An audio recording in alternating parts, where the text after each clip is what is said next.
पोला मन परिसकेको छ क्या खानु पनि मिठो लाग्छ पोला पनि कस्तो दामी छ है दिन 5 रुपियाँ दर्जन दिन खुसी मनलाई दिनु क्या नदिनु प्याक गरिदिनु है खुसी मनलाई दिनु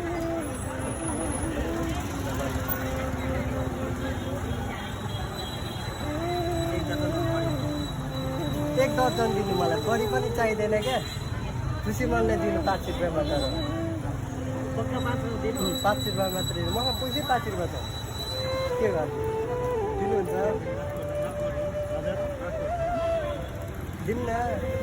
अङ्कलले चाहिँ उता डतुल्नु भन्दै हुनुहुन्छ क्या किनकि जस सहयोग भनेको मान्छेको सहयोग नै हुन्छ खुसी मनले दिनुभएको साँच्चै हो ल पक्रिनु ल